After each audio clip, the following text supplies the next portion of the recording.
শুরুতেই আগুন দেখে ভয় পাবেন না। এই আগুন কিন্তু কারো বাড়িতে লাগানো হয়নি।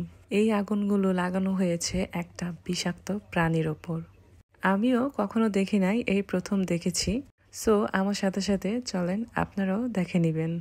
এখানে আমার হাজব্যান্ড একটা লাঠির সাথে আরেকটা লাঠি একত্র করে বেঁধে নিচ্ছে, কারণ আমাদের বাসায় বড় কোনো লাঠি ছিল না। আর এই দিকে দেখেন আমাদের রক্সি তো এটাকে ওর খেলনা ভেবে বারবার খেলতেছিল। বিড়ালরা কিন্তু অনেক খেলা পছন্দ করে। রক্সির সাথে আমার মেয়ে দিনের বেশিরভাগ সময়ই খেলাধুলা করে। আমার বিড়ালগুলো একদম লক্ষ্মী দুইটা বাচ্চা। অনেকে বলেন যে আপু বিড়ালের ভিডিও দেন বা বিড়ালের ছবি দেন।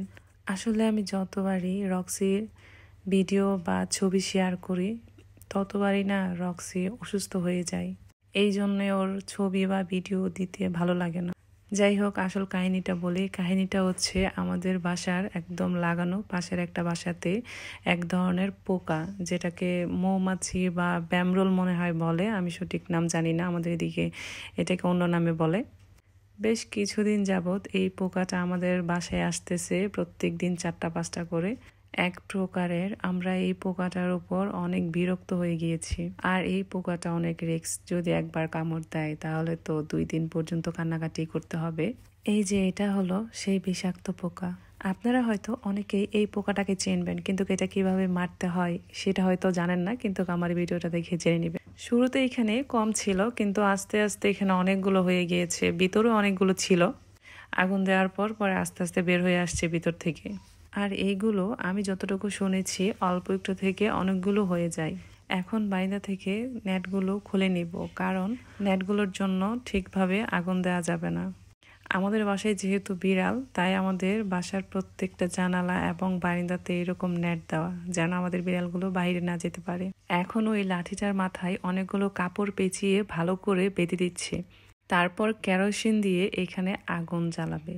আমি কিন্তু অনেকক্ষণ যাবৎ ওয়েট করতেছি কখন আগুন জ্বালানো হবে আর আমি সেটা দেখব, কারণ আমি কখনোই দেখি নাই, এটা আমার ফার্স্ট। এখন লাইটটাকে অফ করে দেওয়া হবে, কারণ লাইটটা যদি জ্বালানো থাকে তাহলে ওরা আমাদের উপর আক্রমণ করতে পারে। এই জন্য লাইট অফ করে আমরা ওদের উপর আক্রমণ করব।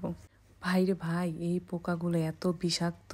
একটা পোকা আমার মেয়েকে কামড় দিছিল, সে 2 দিন যাবৎ কান্নাকাটি করছে। তখন থেকে শুধু চিন্তা করতাম যে এইগুলাকে কিভাবে দূর করা যায়।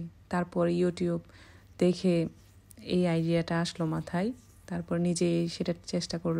না না সরি, আমি চেষ্টা করি নাই, আমার হাজবেন্ড আর আমার আন্টি চেষ্টা করছে। আমি তো ভয়ে একদমই শেষ। আমি রুমের ভিতরে ছিলাম আর ওরা বারান্দায় ছিল। আগুন দেওয়াতে কিন্তু একটা একটা করে সবগুলো পোকা মরে একদম নিচে পড়ে যাচ্ছিল। যাই হোক, ভিতরে কিছু ছিল, কিন্তু ওইগুলো সকালে আমরা দেখতে পাইনি। তারপর থেকে এইখানে আর কখনো এই পোকা দেখা যায় না। আর অবশ্যই আগুন দেওয়ার আগে এবং পরে প্রায় 5 থেকে 6 ঘন্টা দরজা জানালা একদম বন্ধ করে রাখবেন। আপনাদের বাসার আশেপাশে যদি এরকম পোকা থাকে তাহলে অবশ্যই ইগনোর করবেন না, এরকম করতে পারেন। Good bye, tata.